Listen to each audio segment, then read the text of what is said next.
What's up, everyone? Welcome back to the Miss Teen Crypto Show. I hope everybody's having a lovely day today, guys. I am feeling the good vibes. I am feeling everything. If you guys are new to the show, hi, my name is Randy. It's nice to meet you. Make sure you like, subscribe, and share this stream out with friends so more people could jump in and enjoy the zesty vibes.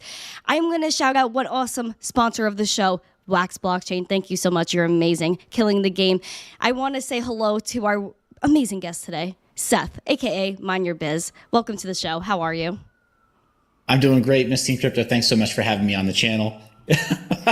My wife says hello from the side of the studio. Hi, Mrs. Seth. Yeah. How is she today? Yeah. She goes by Mrs. Mind Your Biz. She's also known as Weeby Mimi on Twitter. She's getting integrated into the Web3 ecosystem. So she's Web3 Mimi, but Weeby Mimi, and she's waving hello. Oh, she's awesome. I definitely got to meet her one day. Maybe we'll talk after the show, us three. But yeah, I'm really happy to have you on the show, Seth. You're so knowledgeable. We've been on Around the Blockchain a few times, and I was just thinking, I was like, I got to have Seth to myself. I got to figure this guy out, find out who he is. And, there's a lot of FUD concerning what are your main topics, which is Bitcoin mining, and we'll get into that a little bit later. But I want to get to know you a little bit, Seth. I gotta know who Seth was before crypto. Let's start maybe around college. What was your aspirations in life in college? What did you want to do? Wow. So when I did go back to college and decide that I wanted to get a 4-year degree, which I did, I got a 4-year degree from a major university. It's no big secret, but Brigham Young University at that time, I was a true blue, very, very loud and outspoken member of the LES community. It's a bit like people who are CrossFitters or vegans. It doesn't take very long before you figure it out. So I just want to get that out of the way. People are always like, I wonder. I've also been accused of being a CIA operative or some kind of other Fed plant or a spook. I can neither confirm nor deny because it doesn't matter what I say. If you believe that, you're just going to believe that, right? So, jokes aside, no. The fact that I went to a Mormon church school does not automatically make me a Fed plant or a spook. But I just want to get that out of the way. That's part of the backstory. That's no longer the case. Not particularly aligned with all that these days. But that's where I went to get my undergrad degree. And what I thought I wanted to do at that time was work in Hollywood. So I went all in. I interned at DreamWorks Animation Studios, right? That division of Paramount Pictures. Wow. Have friends that went on to become lead editors at Paramount Pictures and other studios. Still have great friends and relationships in Hollywood.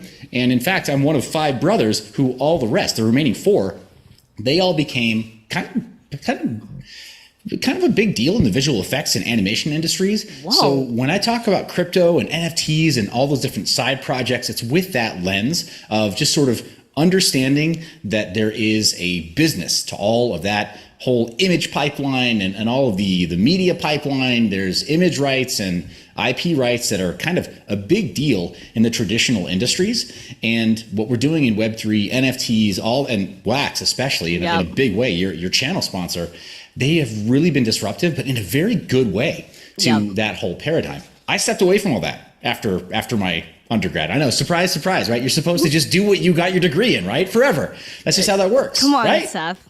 I know. I failed. So anyway, I moved on from that and got into tech. There was something about the 2008 economic downturn that to me just made me decide I had to revisit a lot of choices in my life, a lot of decisions in my life. And that brought me into tech and then tech training. I went on to become a national trainer, worked with the so-called Global Master Trainer Group at Samsung Telecom USA, based out of Dallas, Texas. And then went on to become a territory manager and territory trainer for Google for their retail division. And most people don't know that Google's a massive company, right? But they did have a retail division. It's where Chromebook for Education came along. I was a part of rolling that out in the Austin, Texas area. And then I went on to become a senior national trainer for Microsoft and helped to debut Windows 10 in North America. So there is a certain subgroup of people who've only ever seen my face on Microsoft training videos, and they were like, "Oh yeah, that guy taught me about Windows 10." So I'm freaking dead. So life is weird though, right? You have opportunities, and you shoot your shot in some areas, and you win some, you lose some. But for me, thankfully, I'm very grateful and very humbled to have had a few wins when it comes to tech in that way as a trainer. So that was the backstory for me. Whoa, you're so cool. I don't even know where to start here because that's just so much. What were you originally like in college for? Because you said you wanted to like get into Hollywood. So were you into like the filming part of the industry? Like what exactly were you looking to do there? Wow. So I had an interesting, kind of an interesting experience of college. And I mean, I know that, a person in the phase of life, like you're in this in crypto, that like you like, it feels like you've got all these options ahead of you. And the sad reality is that's true, right? Like, Yeah. When it comes to the potential of life, like you've got all these potential paths and all these potential forks in the road on those paths. And for me, when I first got started in my college tenure, I thought that I wanted to do, very first, it was mechanical engineering. I thought I wanted to fix things. And then it was psychology. I thought I wanted to fix people. And then it was kind of like I took a little break, a little hiatus, went back and was like, you know what, maybe I just want to be in entertainment because, in high school, I had done main stage theater. In college, just for kicks, I had done main stage theater and musical theater. That's how I met my wife, was in musical theater together. Oh. And it's kind of like, a couple of experiences, they really left an impression on me. And I thought, I say I want to learn how to do those things, and that sounds like a really steady profession and all that. But the place that I'm actually spending my time and choosing to focus my passion on is kind of the arts. And when the family, there's a little bit of that sort of family business orientation of working in Hollywood. So I thought maybe I should give that a shot. Yeah. And that's kind of what made me decide that I wanted to finish my college experience by studying film. So yeah, it was technically a film studies or film theory degree. Yeah. But the practical application, no, I did camera department. I mean, I literally changed film reels inside of film cameras. We were probably the last generation of film school grads to use film before everything went fully digital. Yeah. All the time because it just made more sense. And then yeah, it was just sort of like the last year of my college experience. So I had something of a crisis of faith, Miss Teen Crypto. I did. Mm-hmm.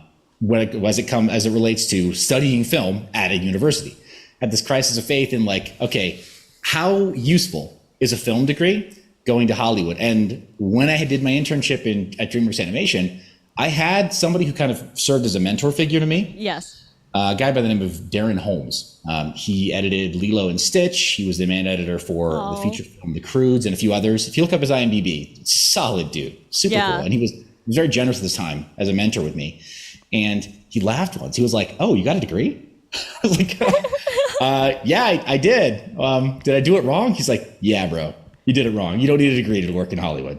Not at all." Whoa. He like roasted your whole gosh knows what you spent to get that degree. And he was just like, that was money you could have spent just coming into the field, which really tells you something, because I think that's a big deal nowadays is people come out of college and they don't even use their degree, or they find out their degree is actually close to worthless. It's like devastating to hear.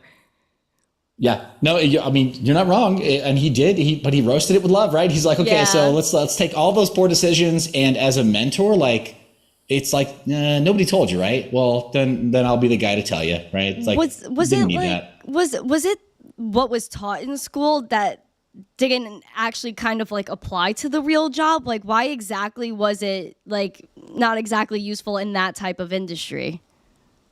Because in that particular industry, it's really more, it's like what we say within crypto, it's time in the market, not timing the market. Exactly. So you don't have to like wait for the perfect alignment of all these circumstances to be able to get a job in Hollywood. You just go knock a lot of doors and put in a lot of shoe leather to find something where you can start. And then you start to build some kind of a competency in a given field. And then you look for people who can maybe serve as mentors for you. You bust your butt trying to provide value for those people who could provide you mentorship, and you trade value for value. That's just professional networking in a nutshell, right? Yes. We're all aware of people who are kind of like takers, in the networking scene, where it's like every time you talk to them, they're like always trying to figure out what they can get from you. Yes. It's never equitable. 100%. Right? Yeah. Hollywood ferrets out people like that pretty quick, actually. You've got to give value. You really do. And that's kind of what he was telling me, and what he talked to me about after that point, where it's like, we all like whatever we do our pay our dues early on, right? Essentially, and you help somebody else, but the way you do that is just like trying to provide as much value as you can. So, are you a killer editor? Like, can you do something called logging, right, of footage, where you just you're the person that has to look through hours and hours of footage for us to find like a couple of seconds worth, or do you type up notes and add metadata to logged footage, you know, in that Hollywood environment? Yeah. If so, then great. Like at that time, it wasn't all automated. You couldn't just use like a computer to help log all that footage and, you know, capture everybody's speech and figure out what was said when. I mean, now, gosh, YouTube does it for free. It's unreal. Basically. But like, yeah, like at a certain time, it was like, yeah, no, there's still a lot of manual jobs. And so like, you got to kind of, you know, put in a lot of sweat equity, and then also give as much value as you can early on. And then people will notice, like the people who matter will always notice when you're that person who's giving genuine value instead of just trying to show up and, you know, well, what can I take? How can I grift? You know, if you show up for the free lunch, like nobody takes you seriously. So pretty much. And I know you said you're one of 5 boys. Is that what you said? I'm one of numerous children, but 5 brothers. Yeah. What? That's a lot of men in one house. Like that must have been a lot of tussling, a lot of WWE fights in there, because I know me and my sister WWE fight, especially when we were little. It was a lot worse. I can't imagine what 5 boys, like the recklessness that went on in your house. But you said they were in the film industry too. So what are they doing nowadays? And like, I know you kind of went the streamer route, which is like really different than like traditional Hollywood. Oh yeah, no, 100%. So I've got one brother who is currently working at working at a few different studios, but prior to working at these sort of mid-tier or mid-sized studios, and now they're like, visual effects has exploded, by the way, as an industry. Oh yeah. In terms of the number of visual effects shops that are needed, because movies have just gone that direction, right? Like even stuff that's like a drama or like a romantic comedy or something. Yeah. The simplest thing. Yeah, everything's got visual effects. Yes. Yeah, everything's got like a green screen, or you've added some kind of like flying car or something. Yeah, right? Like, yeah, it's everywhere, right? We're swimming in visual effects all the time. And Hollywood has had to sort of up its game as far as that stuff as well. Yeah. And so there need to be more professionals doing that for the big screen. Well, it used to be, I mean, believe it or not, most Hollywood films, when they were debuted at a cinema, they were debuted at somewhere close to like full HD resolution, not even 4K for the longest time. Even after 4K TVs were a thing in the home, you have a lot of movies that debuted at like, you know, a lower resolution, at least, you know, like the number of pixels on screen. Yeah. So like fast forward to today, visual effects artists have had to like go deeper and deeper with their pixel peeping to make sure that everything is just right.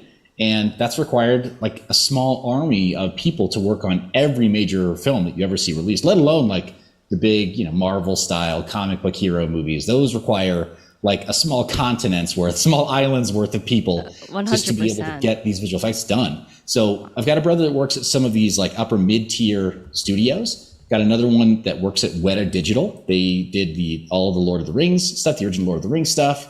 And then they also, and then prior to that, he was the lead modeler at a group called Industrial Light and Magic, ILM. They're a pretty well-known visual effects shop if you're into that industry.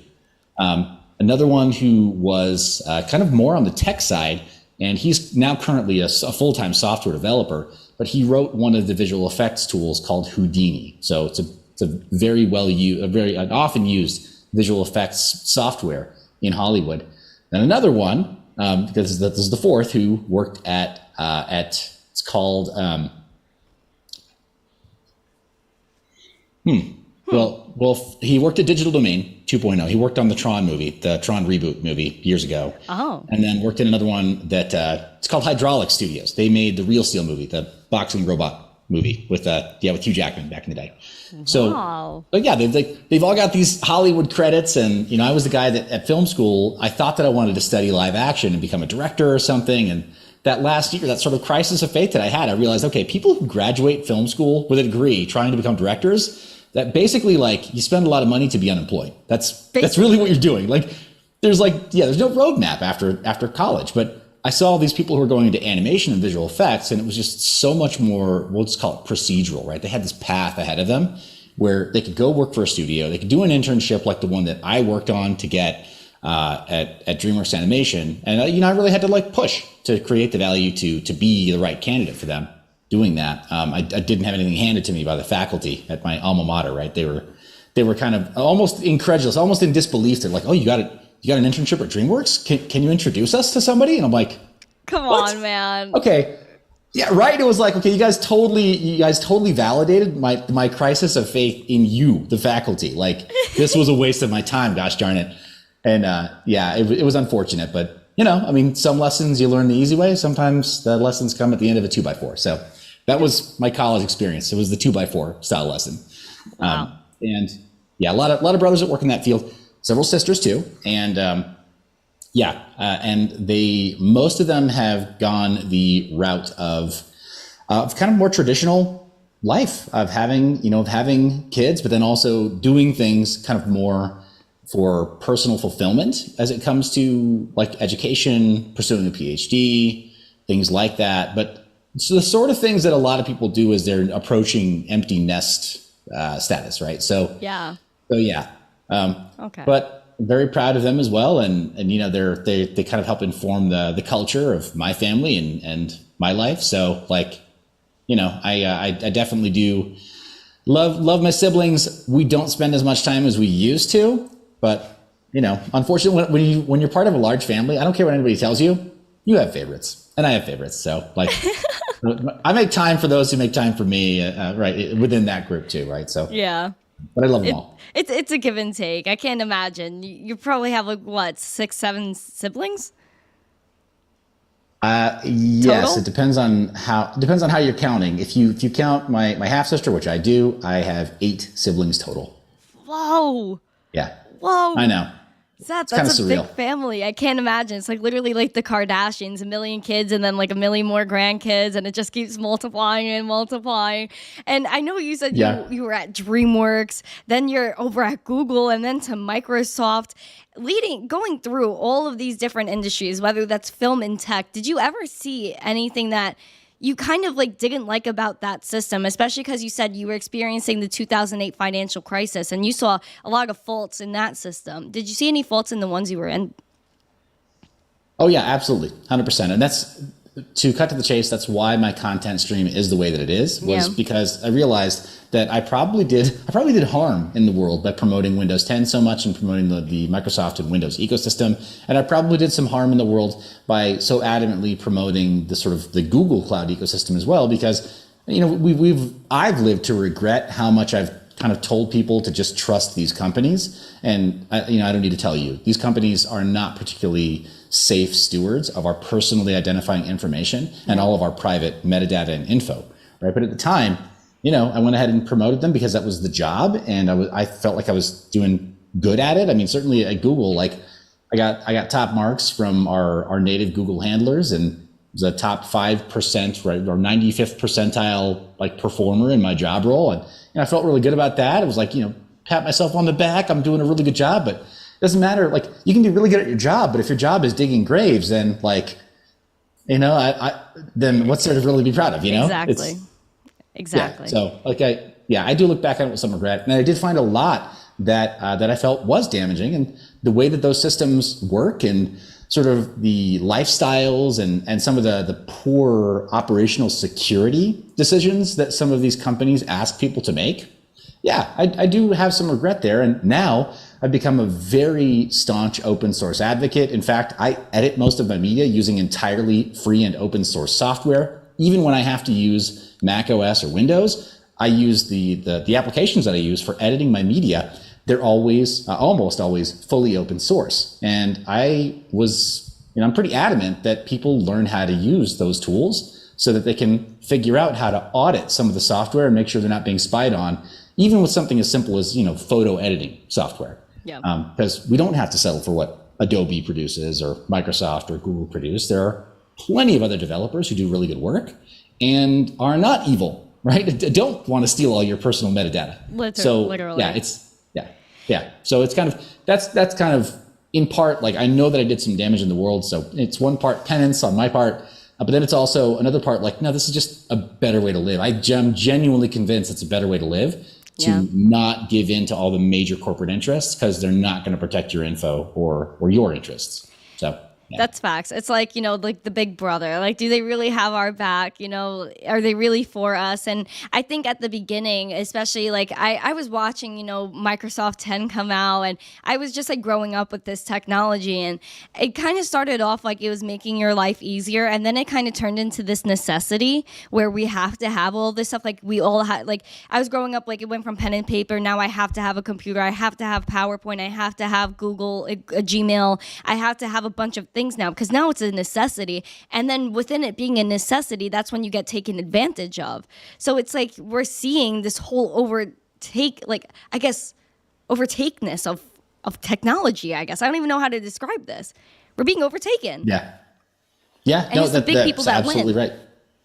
Yeah. Unfortunately, that's true. Yeah, that's absolutely true. So the convenience that a lot of us have come to be reliant upon is, like you're saying, it's very unfortunate. They can take full advantage of people's personal information. Anything you store in Google Cloud, for example, if you haven't applied encryption to it separately, then you can just presume that Google is searching through it, and they're not searching through it for like some kind of probable cause to, that they think you're some sort of criminal or something. They're routinely searching through your information to see if there's anything useful that they can figure out about you as a consumer. Exactly. Right? So they can just serve you ads. Yeah, and then create sort of a social graph of you. And I don't care whether or not, at the top, these companies are friendly with each other. The end result of this is that every one of the big tech companies is leveraging each other's data that they've collected on you to try to figure out how to sell you more junk. It's like, and how to get you to do stuff that they want you to do. Yes, right. Like when I Google something and then I'll go on Twitter or Facebook, which obviously those aren't the same companies, yet the same ads will pop up because our information's just everywhere. And what's the sickest part is that even like, what is it called? RFD? Is that what it is? Like on your clothes, you get a tag, like an RFD tag. And if I go to, let's say, Pink, and then I go to Finish Line, like a sneaker store, and they sense the key or whatever, then they know where I'm shopping. Oh, yeah. They're like, oh, this person likes this store. Then they also like this store. So let's advertise this. It's so sick. It's so sick. No, it's 100% true. Yeah, and we're being closed that in. data set that's it's true. Yeah, we're being corralled like cattle, right? Or like a giant herd of consumers. And yeah, they're just sort of like, all right, well. And John Germain kind of set the record straight there in your chat. RFID tag, radio frequency ID tag. That's it. Yeah, and this is all the kind of stuff that I had to when people weren't paying attention to it, when during an in-between stint there before I went to work officially for Samsung, I did in 2011, I was technically a brand ambassador, but it was the lead brand ambassador for Samsung at Adobe Max, promoting some of their products. Well, they had it's one of those things where when you work in marketing, you have these opportunities. And, from working in the Web3 industry, like you get unique opportunities because of positioning, right? Like exactly. Professional social positioning. So I was very fortunate to be the guy, and I'm very humbled that they chose me at that time. But in 2011, most people didn't realize there were like contactless phone payments being developed by Samsung way back then, like well before Apple Pay became a thing. I'm sure. And yeah, all this RFID stuff, all the tracking with your phones, being able to read and write these near field communication tags, these NFC tags, a lot more like automation. In a lot of ways, technology was a much more free and open landscape 10, 12 years ago than it is today. We're actually kind of regressing because, like you said, now we're reliant on Facebook and Google and Microsoft, Apple, all of these big companies to be the gatekeepers of whether or not we're allowed to use certain functions. And 10 years ago, I mean, there really was an app for everything, including like if you're on Android, there are apps for creating your own apps. Things like Tasker, where you don't even have to be a programmer. You can develop your own applications just knowing, okay, well, I want this application to do that, then this, then this, then that. And you sequence it, and then it'll spit on the other end. It'll spit out a little application that you could install on a different Android Android phone, and you have a full stack app developed for you. Just doing that on your own. And today that application still exists, but the point is, we had that 10 years ago. Exactly. We didn't need to wait for Apple to come up with Apple Pay. We didn't need to wait for like the face tracking or they call it photogrammetry. The applications that help you use your phone to walk around an item and then make a 3D model of it. all that stuff existed at that time. So like having a front row seat to all of these companies and the development of this tech, it's been kind of disappointing in a way, right? Where it's like, oh, like how people made jokes about, hey, we're supposed to have flying cars already. They're right. We are supposed to have flying cars already.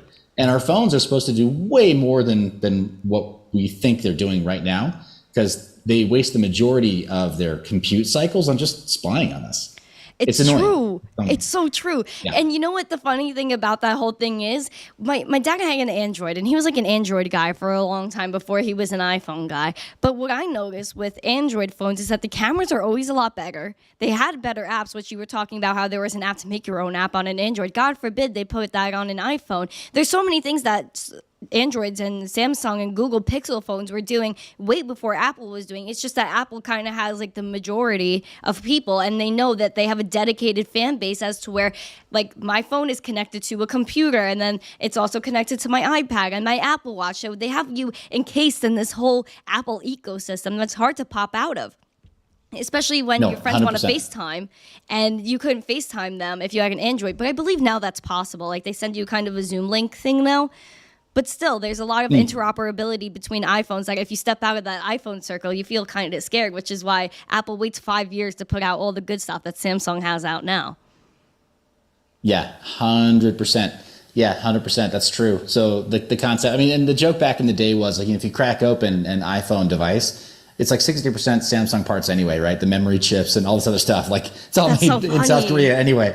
Yeah. So, oh my gosh. And the more things change, the more they stay the same. Yeah. The Apple makes their own like main processors now, but there's still a ton of technology under the glass, right? That is really just made by other companies anyway. And, so yeah, like you're right. It's annoying to see that there's that, the total ecosystem lock-in.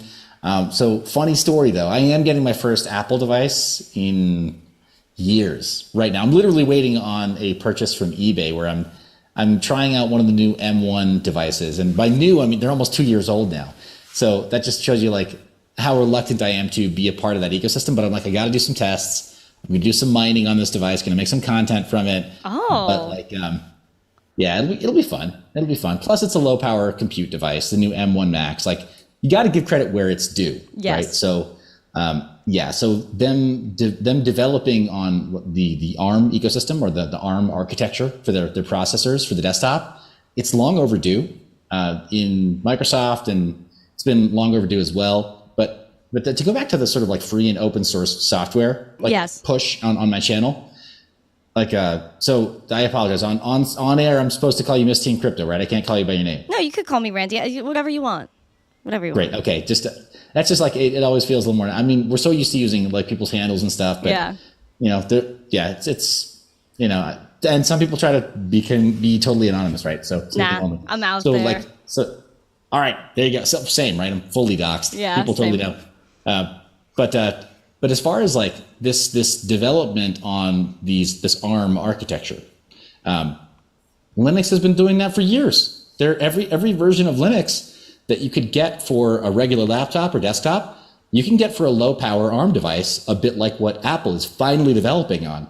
And what kind of makes me upset about the current ecosystem is that we don't have a really strong competitor to the new Apple M1 chips running either Windows or just Linux. I would love to get benchmarks on something that is comparable in performance to the Apple M1 chip. Yeah.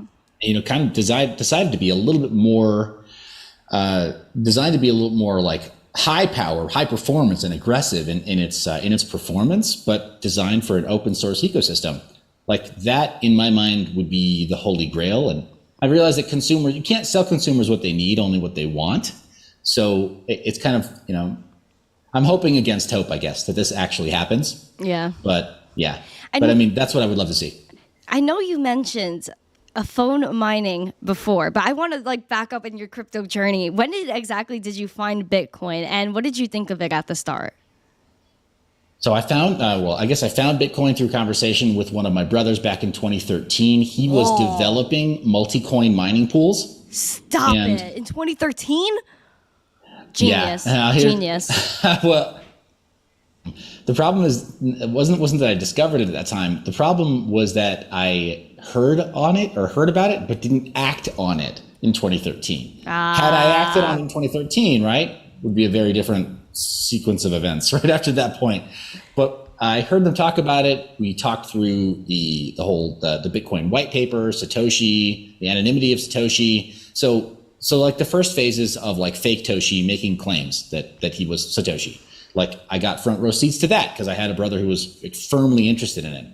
And so told me all about it. Like, oh yeah, this guy faked this digital signature over here. So it's obviously fake. Like all of his proof is obviously fake. Yeah. I mean, and you know, as all that stuff kind of escalated over the years, I was like, why are we still suffering this fool? Right. Like that's been kind of a mystery to me. And then it wasn't until 2017 when I started to see the run up just over $1,000 that I was like, oh yeah, it's kind of going parabolic this year. It's going to match the stuff that I witnessed like last time around, because I kind of had eyes on it, but I didn't have a good position in it yet. That's when I was like, okay, 2017, got to take a position. And I took a position in 2017 in Bitcoin that I'm still happy with today. And I was happy with the following bear market. If that kind of like makes it a little more clear, like, yeah, where I really got started. Yeah. And then I got involved in the content because it was like, okay, I've been doing this for years. That's very comfortable for me to get involved in the content side and in the teaching and training side as well, both sides, because I can explain a somewhat complex concept in somewhat similar ways or somewhat simple ways. And yeah, it was like, that makes a lot more sense for me to get involved in that side of this ecosystem and this industry. And yeah, the rest is kind of history. The mining became a really good starting point because it fit my sensibility as a tech nerd. I like building PCs. I like hacking stuff. I've always got some little piece of technology or FPGA or something that I've either like cracked open and made work differently, or that I've modified in some way. There's always something like that, literally at arm's length, or in like my travel bag. I'm always like trying to optimize and hack stuff.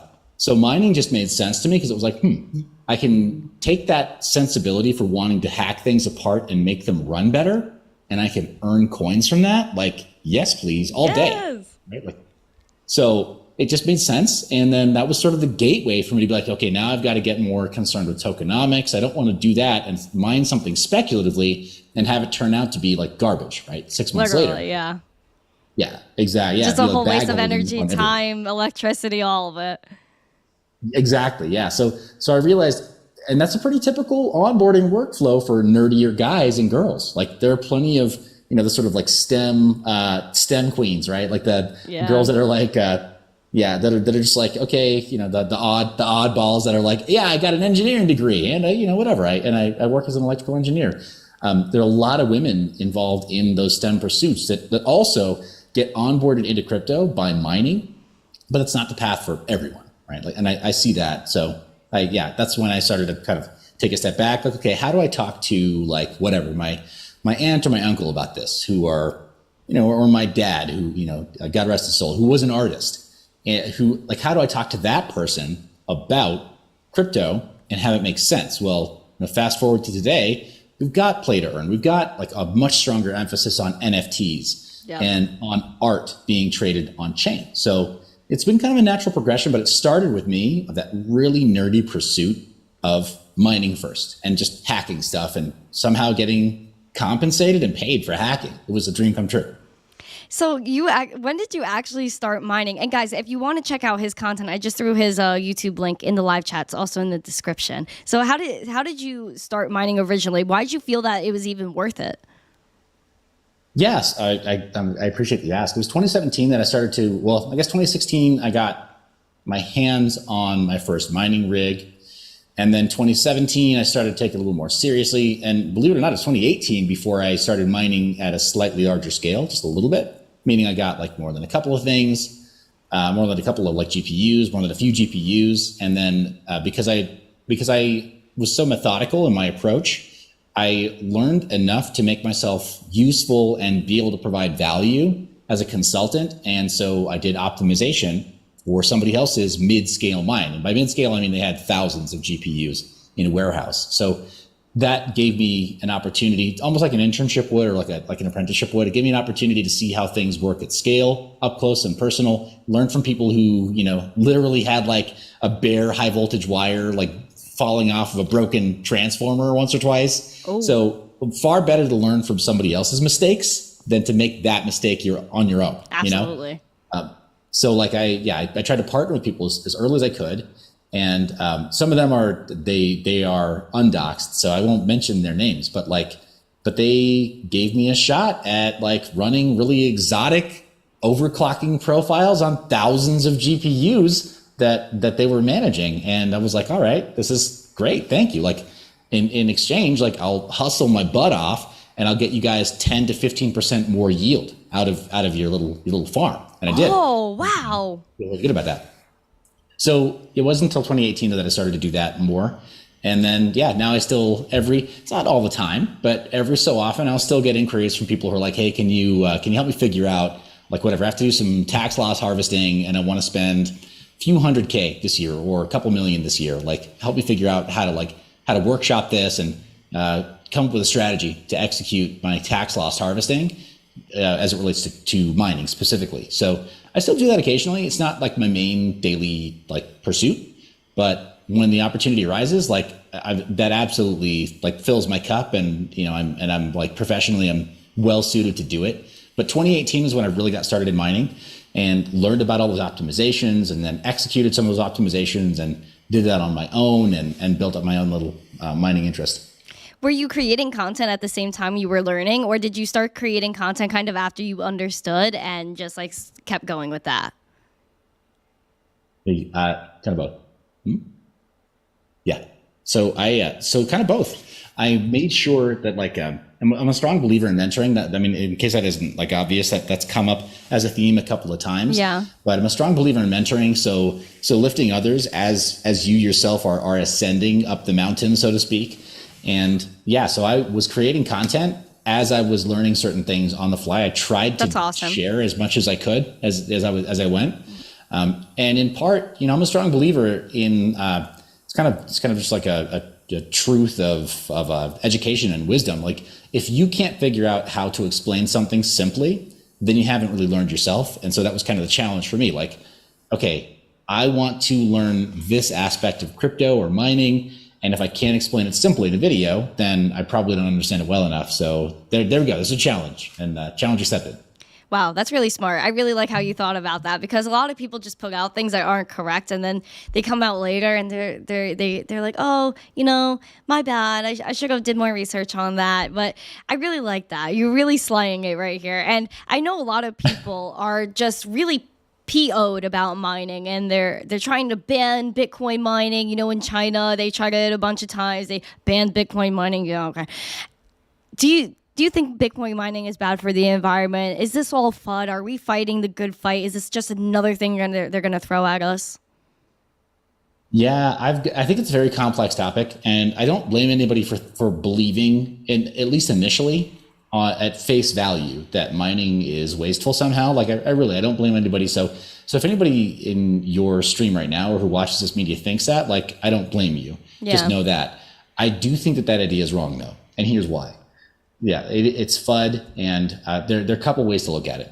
You can look at it in terms of the economic realities, people just saying that it's wasteful. Well, when has something being wasteful ever prevented you from participating in it, right? Like, you could say, like, all right, well, why do you need more than one car? That's wasteful, right? Like, that's a wasteful pursuit. Like, think of all of the water that it took to refine the materials. Think of all of the oil and petroleum-based products that it took to create all of the components of that car. Like, how dare you own more than one car? That's shameful, right? It's wasteful. Whoa. And you're harming the environment too. Burn, right? Like, burn, you can take burn. the example that people give. Yeah, and people, they take serious umbrage. It's like, first off, like, mind your biz, right? Like, that's my car. I will have more than one if I so choose. And the same is true of like a house. Like, who needs more than one house? You're only going to sleep in one bed, right? Like, why would you need more than one house? Well, maybe you're wanting to become a real estate investor. There are all kinds of like economic goals that certain people have that are really none of your business. So you don't have to worry about whether or not other people are spending the resources.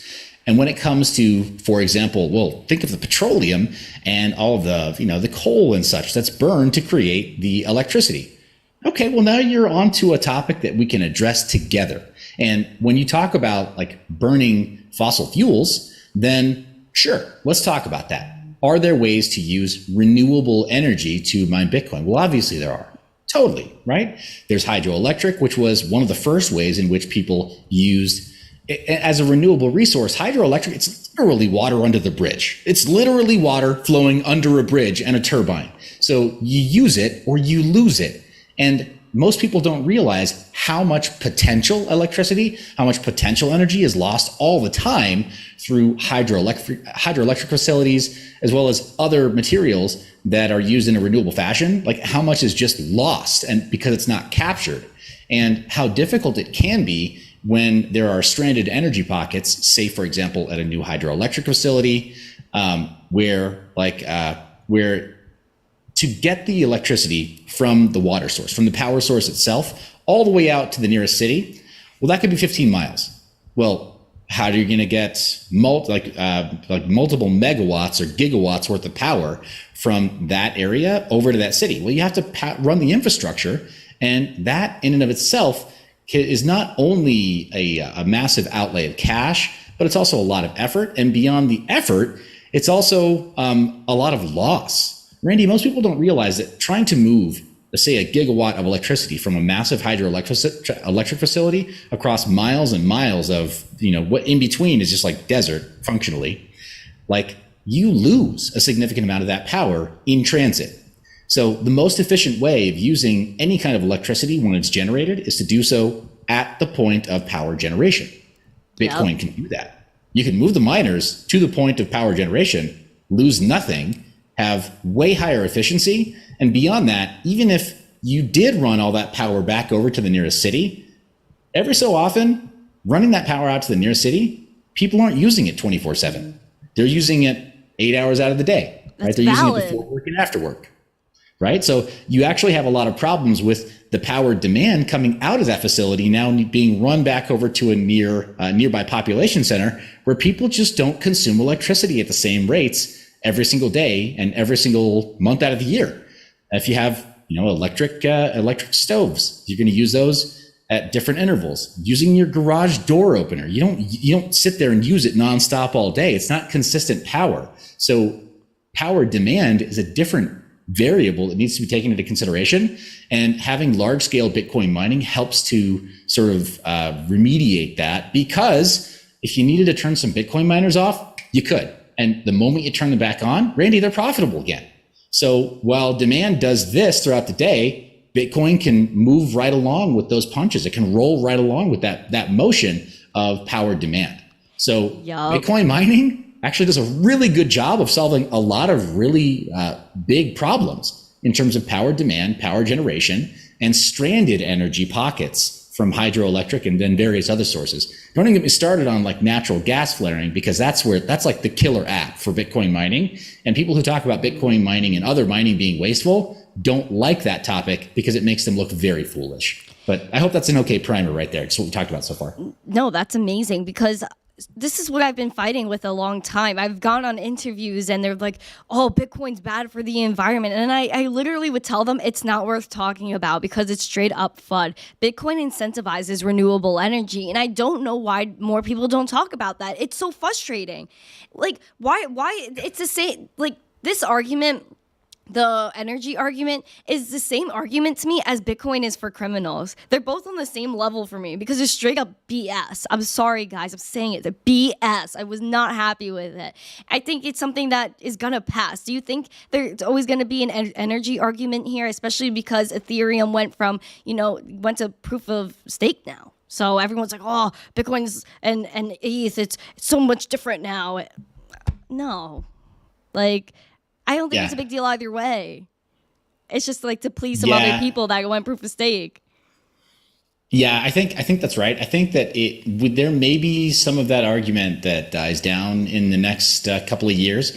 But I think there are a lot of people, they need to see something bad happen with proof of stake before they'll believe that anything related to proof of stake itself is bad. That's valid. It's unfortunate. Yeah, it's kind of like and I hate to make it about like a generation gap, but like you have peers that smoke, right? Of course. Right. These vapes are horrible for these kids. Shame. Yeah, but let's even leave vapes out of the picture right now. Just like the cancer sticks, burning down a cancer stick. There are people your age who you know in your social circle who are like, yeah, that's a good idea. I want to do that. Like, I want to smoke those. Crazy. You'd think that we would know better and that people would just not do it. But those people, unfortunately, in your peer group, they need to witness somebody in their life develop COPD or lung cancer or something. And after they see that, maybe they'll start to kind of wake up a little bit, right? But conceptually, it's like they know there could be something wrong, but it's almost like they need to see something really terrible happen in order to like fully internalize that and say, okay, now we got to make a change. And I think that's true of proof of stake kind of more broadly. Conceptually, I can talk to you about some arguments about why proof of stake is too centralized, not just say that it's centralized, but give you some game theory and talk about some economic and infrastructure realities that would prove that it's too centralized. But some people just won't hear it. They won't. 100%. Say, what? So like, what do you mean it's too centralized? Or, I mean, my transactions went through. That doesn't look centralized to me. And it's like, well, yeah, your transactions went through. That's not the point. But I mean, yeah, exactly. Like your transactions can go through on a fully centralized ledger hosted by AWS. That's not a blockchain at all, right? Like the measure of it being decentralized is not that it works. It is whether or not other abuses can take place. Censorship resistance is one of the biggest issues. And this is an argument that I think makes more sense to people when you lay it out correctly. And there's precedent for it, right? The SEC has said in one of its lawsuits, I think it was the Kim Kardashian lawsuit, which is crazy to me.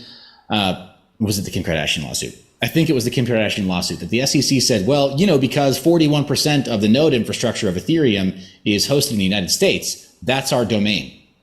They just kind of slipped that in there. Oh, yeah. That's a little weird. So, right? But it's a dangerous precedent, right? For the SEC to say like, well, because there are all these nodes, Ethereum's proof of stake now, and because all these, this percentage of nodes is hosted in the United States, that's our territory, that's our jurisdiction. So they're kind of low key saying anything that happens on Ethereum is the SEC's business because of the way that those proof of stake nodes are hosted. Meanwhile, it could easily be overtaken in another country that is full on blockchain, because what doesn't make sense to me is that there's so many other countries that are very blockchain forward. I mean, look at El Salvador, what they're trying to do. I don't know if you heard, I think they're trying to do something with mining in their volcanoes and extra energy there that they're trying to mine Bitcoin with. There's just so many other things that are going on that to go to that conversation is so bizarre to me.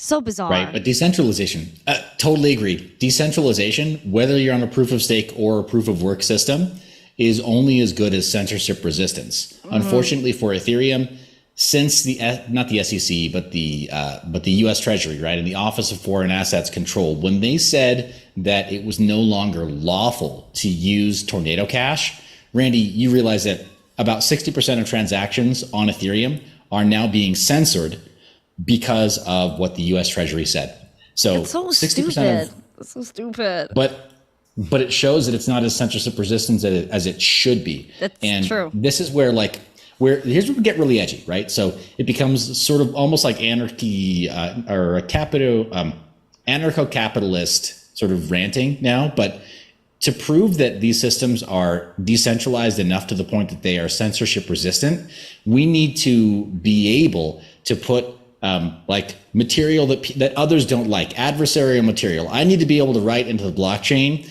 I dislike this group of people, and or whatever. I disagree with this worldview, or I hold this unpopular opinion, and I need to be able to write that to the blockchain without anyone telling me no. And unfortunately, 60% of the time, that's not possible on Ethereum. And it doesn't matter what I say, right? It can be like, I can't stand it. I can't stand people who have webbed feet, webbed toes.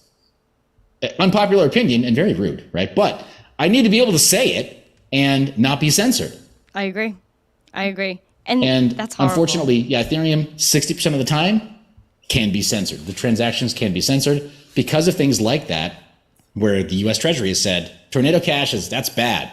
So about 60% of the nodes currently of the validator nodes are enforcing that at the consensus level. If you tried to use Tornado Cash, your transaction would take a little bit longer because 60% of the validator nodes just won't process that transaction. Wow. Even someone in the flat smack in the chat said centralization seems like a good idea until you can actually use it and see it, and until you can actually see it. That is true. It's 100% true, because I mean, I can't even imagine. The tornado cash thing was a little confusing, because I don't even know if any of that was true. That there were, what were they saying? It was someone from North Korea or a Russian hacker. It was either one of those. Either way, it didn't make sense to me, because at the end of the day, it's all just code, right? Like, and code is law, right? I don't understand how any of that could or should be censored. Even Ethereum, it just goes to show, like, what's really going on here and who really owns all of these nodes. And a big percentage of them in the United States. Meanwhile, El Salvador could say tomorrow, some other country could say tomorrow, like, yay, we love Ethereum, let's all mine Ethereum. And then that all goes out the window, what the SEC was saying to Kim Kardashian. It's all out the window. No, 100%. Yeah, I would love to. I don't think it's going to happen, but I would love for El Salvador to become Ethereum friendly precisely for that reason, just to further decentralize the node infrastructure, the validator node infrastructure, and to just say, hey, we're not the United States. We do not view the U.S. Treasury as the end all be all, right? Like guardian world police that we have to follow and obey at all times. Wow. So we are going to support like Tornado Cash. And in fact, for our own treasury, if we have any like crypto holdings that are on Ethereum that can be mixed by Tornado Cash, like we're going to use it routinely. Like I would love to see a sovereign nation do that. And if it's El Salvador, great. If it's any other group, great. Be awesome. We're going to see the idea that like, yeah, I think so. I hope so. But I mean, it's radical talk though. That's the thing. Like we talk about this and you sound like a revolutionary because in a way you are at the forefront of a revolution. Like we all are. Not, like there is no ambiguity though. That's the thing. We talk about some of those sides of crypto, and Randy, it's a lot more real. Crap gets very real when you say, you know what? I wish somebody would just like outright disrespect the U.S. Treasury, the IRS, the SEC, etc. Like basically go and and metaphorically spit in all these people's faces, right? Like just disobey and stop being with the program, because we do need disruption, and it's like people. I mean. Unfortunately, sometimes like the impact is lost, is what I'm saying. We talk about it like, oh yeah, what's revolutionary about sending a transaction? Well, nothing in and of itself.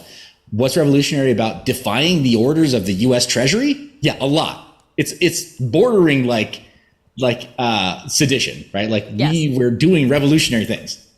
100%. And you know who defied all that and said, no more? Satoshi, 14 years ago yesterday, wrote the white paper. He was like, no, bros. Or she, who knows? He was like, no, bros. We're done with this. We're doing a peer-to-peer cash. This is a new digital system. And he executed on that. And it's going beautifully right now. Even in Texas. Aren't they mining? Where is it in Texas that they're mining Bitcoin? The government? Yeah, so that's even happening too. The Capitol building. That would be in Austin. Yeah, no one's even paying attention to that. That's happening in the Capitol building. I don't even understand. How is nobody paying attention to that? And are you mining? Like, I know you said you're currently mining, right? Like you're currently a miner, or you help other people take care of what they're doing. Right now, I do have mining rigs, but I mine speculatively only. And I warned the rest of the GPU mining community that I would do that. And we had a giant sort of like, we called it the proof of work powwow, right? That spelled like proof of work. It was funny, the miner roundtable. But we had Bitsby Trip in there. We had Son of Attack there. We had Red Panda Mining stopped in for a brief moment. And then a bunch of other great OGs. My good friend Vega from Serpent X Tech and some others. And on that live stream, everybody asked a question like, oh, what are you going to mine now that the merge is coming up? And I just told everybody straight up, okay, my crystal ball tells me nothing's going to be profitable. I will only be mining speculatively. And I did. So I've got the rigs, but these rigs only run for the shittiest of shit coins. Put it that way, like very speculative stuff. Just stuff that could 500x and you're out of there type stuff. I mean, why not? Pure mining degeneracy. Yeah, it's phenomenal. If you got the rigs for it, then why not? I just think, it's a little intimidating to some, just the whole idea of mining. And listen, I couldn't tell you how to mine. You know, I'm not like in the trenches over here with all the miners, but I do get the general idea of it, and I don't understand the pushback that it gets. It's straight up fun. It annoys me. It straight up annoys me, Seth. I'm not even gonna front with you. It's just a waste of time, and it's just something else to throw at us, throw in our face. And I think what you were talking about, where proof of stake could potentially just have kind of this opposite reaction and people actually realize the centralization that maybe could come from proof of stake, which people might get mad at us for even talking about right now. You know, I know a lot of Ethereum fans would be pissed at this stream right now. I don't understand why. Yeah, but I mean, you know, the truth will set you free, Randy. The truth will set you free. People have to like be willing to at least hear opposing opinions a little bit. Otherwise, you never make any progress, right? Like that's the thing about free speech. The thing that corrects wrong speech is more speech, and that's why we have free speech. If you shut down speech, people stop learning, right? Like people stop growing and synthesizing new ideas or correcting what we consider bad ideas. Like a lot of bad things happen when free speech is fully shut down. And you said earlier, code is law. I disagree. I think that code is speech, and I think that there's legal precedent to prove that code is speech. And so in the same way that we want freedom of expression, right, for our ideas, we need to let like that form of speech, which is code, be free also, right? And not just shut down code that we think is dangerous. I mean, if we did that with everything that was like a malicious exploit on computer systems, we would never have, for example, antivirus lists. We need to know what kind of code is dangerous for computers so you can put it into antivirus. Yeah. If you just said, "Oh, it's too dangerous. We can't tell people." Think of the children. Well, then everyone's computer is going to get hacked. Like you have to communicate. 100%. No, you're dropping absolute alpha. And I know you mentioned to me before the show that you use charts to help you with your analysis. How exactly do you use your Bitcoin charts? Because I know you said you're not exactly a trader. Yeah, no, I definitely don't consider myself a trader. I consider myself more of a crypto investor, so it is a long game for me. And Bitcoin, I mean, mining is kind of a long game too. So you try to find stuff at the most opportune time that you can, and there we go. Yeah, it's only marked in the green letters, share screen. I was really struggling there for a second. Yeah, you're all gosh good. Darn it. You should be able to do it. Yeah. There you go. Yeah, it looks like that should be coming through now. But yeah, this is a chart that I have on trading. Very simple chart. I mean, the only indicators that I have is RSI, MACD. And even at that, I use them very carefully, like very sparingly to see, like on the MACD, right? Moving average, convergence, divergence, just to see, like, are we flipping bullish or are we bearish? And I generally just use the 1-day chart. And then I have a few of these ranges kind of clearly defined. So the beginning of this run up, this is the point that we, if we go back in time, we moved into profitability and we had some really strong green candle days where we broke above resistance. And then that was it, right? Like we never looked back, right? When we hit that point of about 12.5K. And that sort of marked the beginning of a performance channel that we could look forward to, right? Like, okay, if things perform above this level, then we're still up from before. And if things drop below this channel, then we've definitely found new bottom support. And I defined that channel all the way up to about 41K. This is where we had that big old run up, and then we hit resistance again. And then we had to punch through that again to reach those new levels. Now, to make it really simple, my methodology, the way I look at this is like on a traffic light. Green means go. Yellow means what? Slow down. Or go faster. Depends on what kind of driver you are, right? Beat the light. Exactly, right? So you could view this as an indicator either direction. Like, okay, I want to get some orders in. I'll still sneak a few in fast, right? But I'm not going to I might not go all in. I'll probably slow down a little bit for most people, right? Yeah. And then red, hey, when you get that stoplight, definitely means like stop. And what's more red than red? Well, ultraviolet, right? Hyper, red. This definitely means like if you're skidding in the middle of the intersection, you're probably gonna die. Danger. Yeah. So here, I kind of defined these range after we had that first giant head and shoulders formation there. And credit needs to go to CTO Larson, who has a great YouTube channel. I love his content. I don't always see all of it, but this I definitely borrowed. And then I created the colors and a few other additions. Moving forward, I still have that range identified. And as we were moving down into this range, I told my audience the entire time, like, okay, I'm starting to feel okay about dollar cost averaging here. Like, we don't love it. There's probably a big drop down. And we talked about that the entire time right here, sort of courting 30,000. And we did get that big drop down. And most people, Tom Crown included in the chat, shout out to the homie. Tom. I think most people anticipate that we could have another leg down closer to 10K. Maybe not below 10K, but closer to 10K than we are now. Right. So I've still got right there, I've defined yet one more range where it's like, if we get into there, it'll be like ultra value buy. You know, you go to the grocery store. What's a generic grocery store in your area, Missing Crypto? Key Food, I guess. There's a few Key Foods around here. Okay, right. So in the South, you go to like Georgia, Florida, it's Publix, right? You go to Texas, it's HEB, whatever. It's like, so, and they've all got their blue line, right? They got all their it's great value, all the Kroger brand and all that stuff, right? Like you go to different grocery stores throughout the country, and it's like you always know which one is the value brand because it's like it's basically like Wheaties, but it's a different label. Yeah. Right. And this is what I view here. Like this blue line here, it's like it's still Bitcoin inside the box. It's still Bitcoin inside there, but you're getting it real cheap if we go there. And that's my methodology. I keep it really simple because, you know, for me, I am trying to dollar cost average and play a long game. I'm not worried about like trying to, you know, catch a falling knife or time things mostly. And I would have been perfectly happy just with a DCA all throughout this range. Because in a few years' time, Randy, we're going to we're going to see Bitcoin retesting new highs. Right? It's not even going to matter. And we'll be happy. That's what I say to a lot of people, too. It doesn't matter if you buy at 19, 17, 15, even if you go out to like 13. It does not matter 10 years down the line. You're not going to care where you bought. You're just going to be happy you have it. Yeah, exactly. So that's why this chart is it's really simple.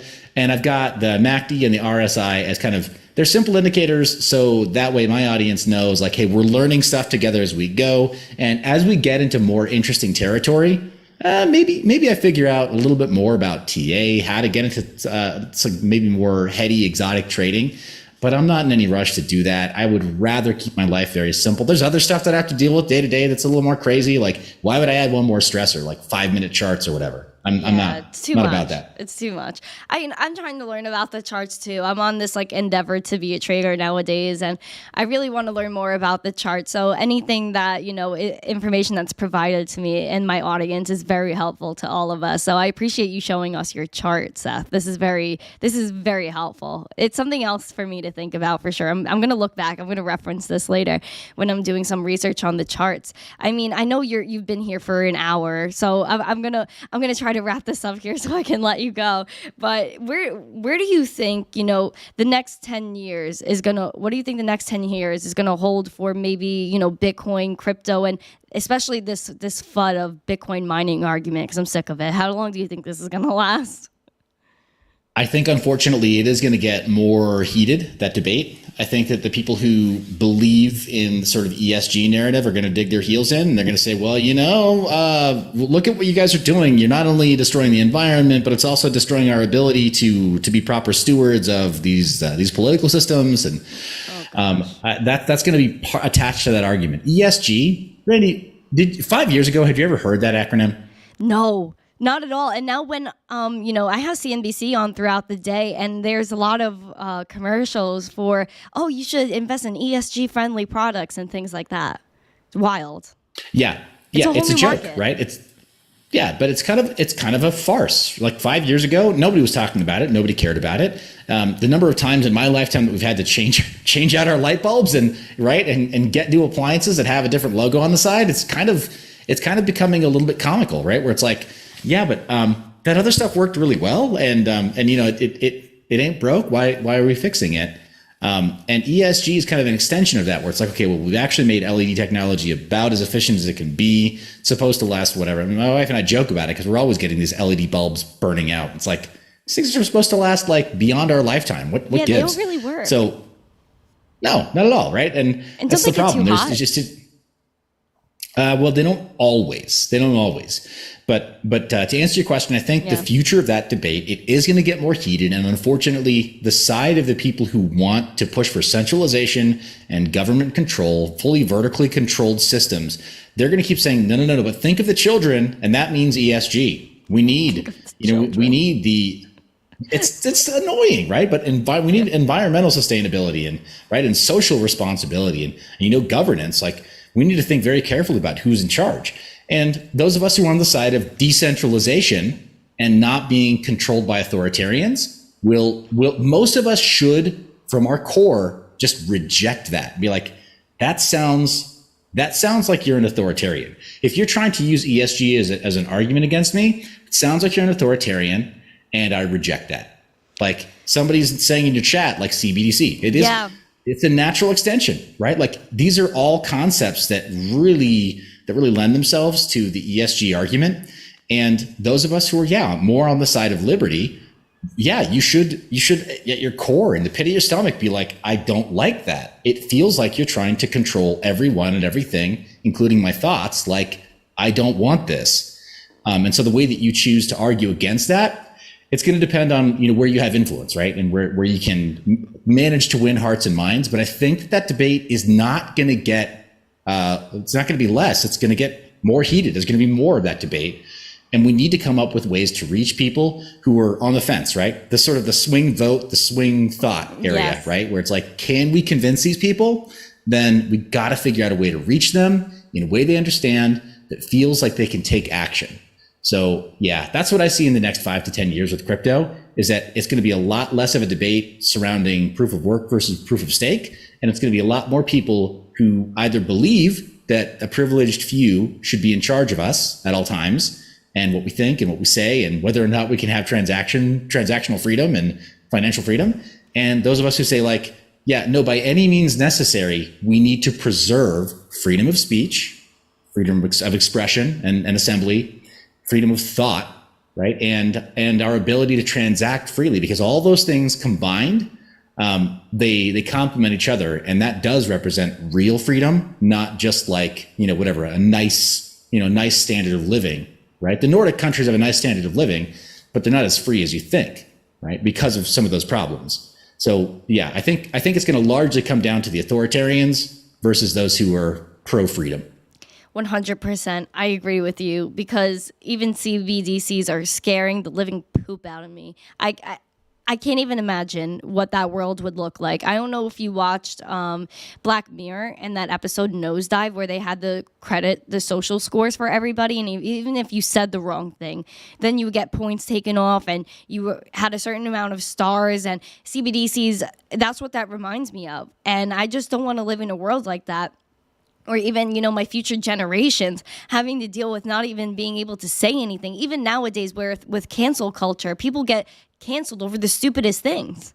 It's just that, and we're kind of appropriating this cancel culture. So that way the CBDC kind of slides right in there, and it all makes sense, because, you could censor this, you could censor that. No, guys, we can't have that. We need to be able to have both sides, both opinions, and fight with each other. So that way we fight and find out what's fair. And we should have the right to fight with one another. We should have the right to be at peace with one another. It's all what we decide, and we have to keep our rights. We have to be able to be self-sovereign and be our own bank. And Bitcoin, cryptocurrency, at least some of them are going to help us with that.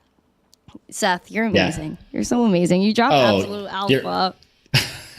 You're too kind. Well, let's do this. You talk to somebody long enough, you're going to find their unpopular opinion. I'll drop a little wrench into the gears here.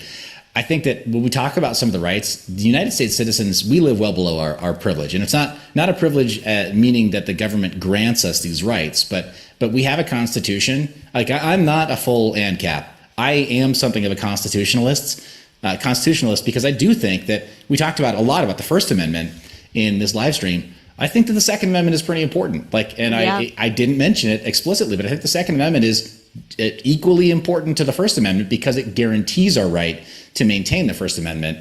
We don't really have a perfect equivalent in digital assets and in cryptocurrencies of the Second Amendment. I think the closest thing that we have that approximates it is encryption and privacy-oriented projects like Tornado Cash, like Monero, like Zcash and others, right? Or ZK Snarks. And I think if we're paying attention, the United States is really gunning after both of those things. They're really trying to take away our ability to defend our freedom of speech and to defend our freedom of transactional, right?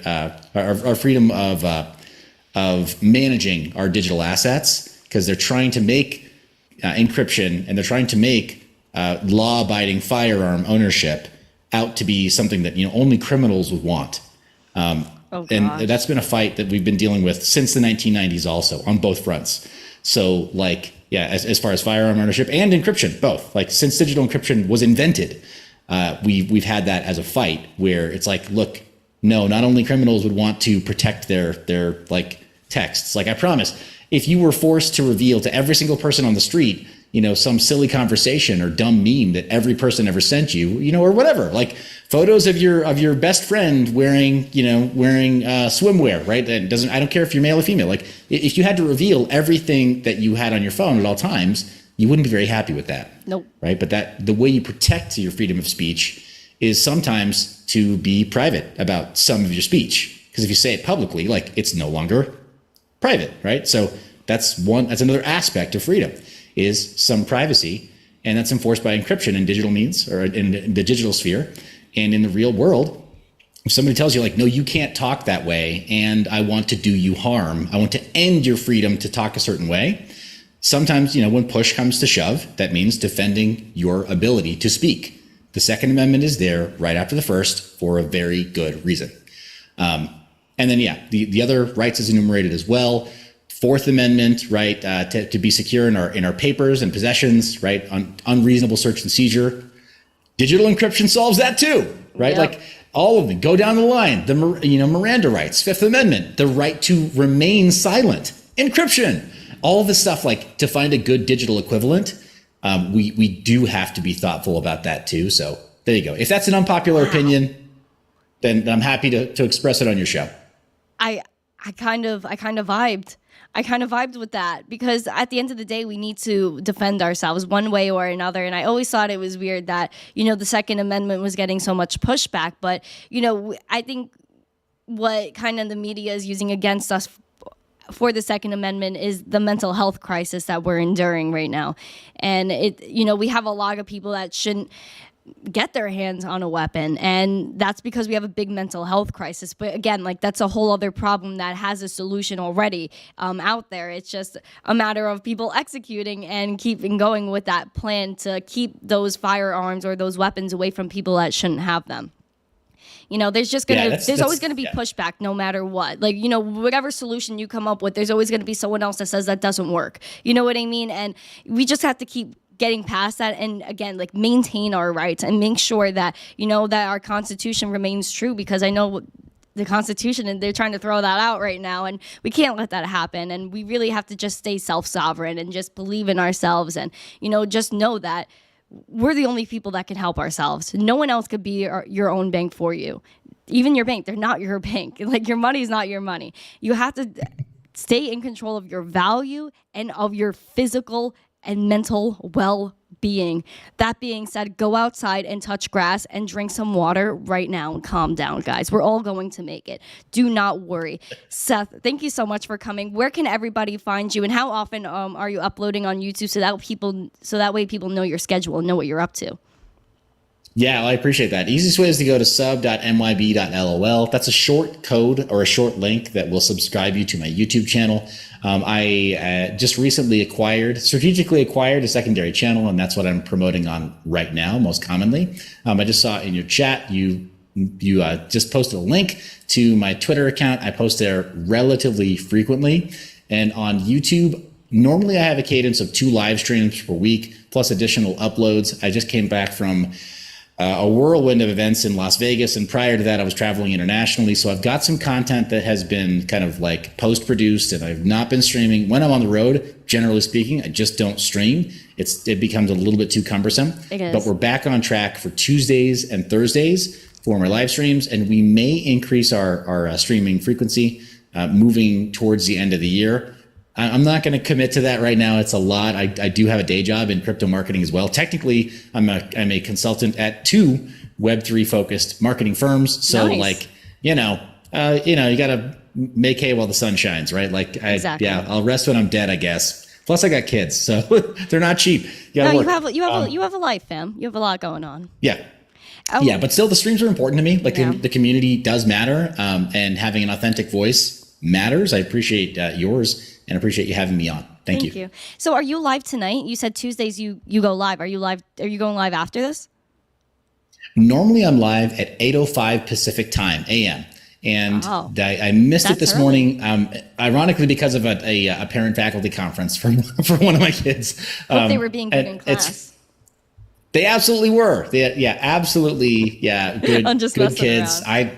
I don't deserve them though. That's what I'm just saying. Like, I've got better kids than I deserve, probably. But yeah, just I think in part it's because my wife and I, we try to really lean in and be active in their lives. So yeah, As you should. But yeah, we're back on track though. Tuesdays, Thursdays, 8 a.m., a little after 8 a.m. Pacific time. Awesome. Guys, make sure you catch it. So you're going live Thursday morning, 11 a.m. Eastern. Guys, check in with Seth. He's so amazing. He's so smart. And he's on Around the Blockchain on BitBoy's channel, just like me, every so often. That's how we met. That's how we became Zesty friends. So guys, definitely check out his channel. I know a few people in the chat already subscribed to you, which is so awesome. Ozzy already subbed. So thank you so much for coming, Seth. You're amazing. Thank you everyone in the chat for coming. You're all amazing. Guys, we're going to have a really awesome guest tomorrow. We're going to be talking Congress and crypto colliding. You're gonna love the guest tomorrow. And I think we also have a show Thursday. So 4 Missing Crypto shows this week. I'll see you 2 more days after this. We're getting zesty, all right? Stay along. Make sure you like, subscribe, and comment after this video is over. And please, again, make sure you go follow Seth because he's so zesty and amazing. Have a great day, everyone. And as always, stay zesty. Peace.